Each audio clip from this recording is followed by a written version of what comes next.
नमस्कार।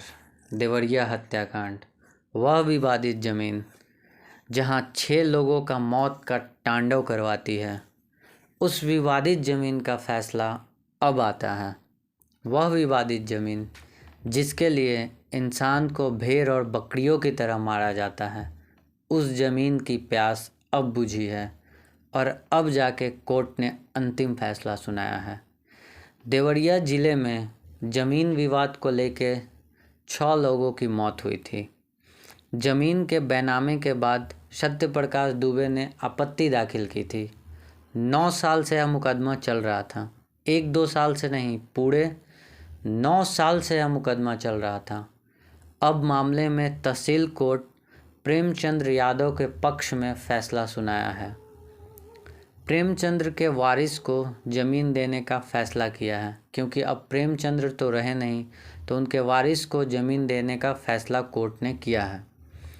क्या है अहम फैसला, मैं इस वीडियो में बताऊंगा। पूरे डिटेल में बताऊंगा, ध्यान से सुनिएगा, लास्ट तक देखिएगा, तब आपको इस पूरे फैसला का अहम कड़ी समझ में आएगा। देवरिया में जिस विवादित ज़मीन को लेकर सामूहिक हत्याकांड हुआ था, ज़मीन के मुकदमे में तहसीलदार कोर्ट ने वादी और आपत्तिकर्ता समेत 6 लोगों की हत्या के बाद अपना फैसला सुना दिया है। 2014 में ही दाखिल हुए मुकदमे में, यानी 2014 में दाखिल हुआ था मुकदमा, अभी सोचो कि 9 साल हो गया है। 2014 में दाखिल हुए मुकदमे में भाटपर रानी के तहसीलदार ने मृतक प्रेमचंद्र यादव के पक्ष में फैसला देते हुए विवादित ज़मीन को उनके वारिसों का नाम दर्ज करने का निर्देश दिया है।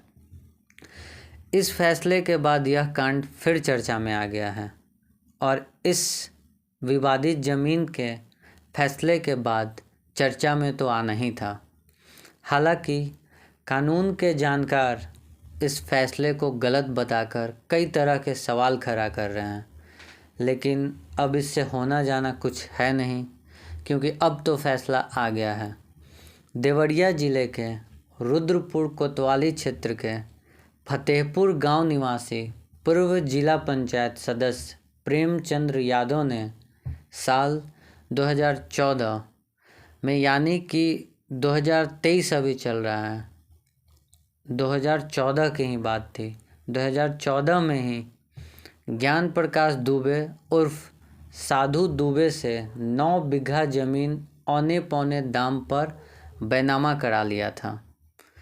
इसमें 3 बीघा ज़मीन भाटपर रानी तहसील क्षेत्र के केहुनिया गांव में था, यानी टोटल 9 बीघा ज़मीन की बात थी, जिसमें 3 बीघा ज़मीन भाटपर रानी तहसील क्षेत्र के केहुनिया गांव में है, बाकी रुद्रपुर तहसील क्षेत्र के फतेहपुर गांव में है। साधु दुबे की शादी नहीं हुई थी। ऐसे में उनके भाई सत्य प्रकाश दुबे ने दोनों तहसीलों में बैनामा के खिलाफ आपत्ति दाखिल कर दी थी। आपत्ति के जवाब में प्रेमचंद्र यादव ने नामांतरण का वाद दाखिल किया था। 2014 से यह मुकदमा तहसील में चल रहा था। 2014 से ही सत्य प्रकाश दुबे ने आपत्ति में दर्शाया था कि ज्ञान प्रकाश दुबे उनके अपने सगे भाई हैं, वह मंदबुद्धि हैं, उनकी शादी भी नहीं हुई है। इसका फ़ायदा उठाकर प्रेम प्रकाश यादव और उनके भाई ने उन्हें बहला फुसलाकर रुद्रपुर और भाटपार रानी तहसील में स्थित पैतृक ज़मीन का बिना रुपए दिए बैनामा करा लिया है। यह आरोप सत्य प्रकाश दुबे का था। यही नहीं, बैनामा दस्तावेज में सत्य प्रकाश के हिस्से की ज़मीन भी लिखवा ली है। सत्य प्रकाश द्वारा दाखिल की गई आपत्ति पर पिछले 9 सालों से सुनवाई चल रही थी।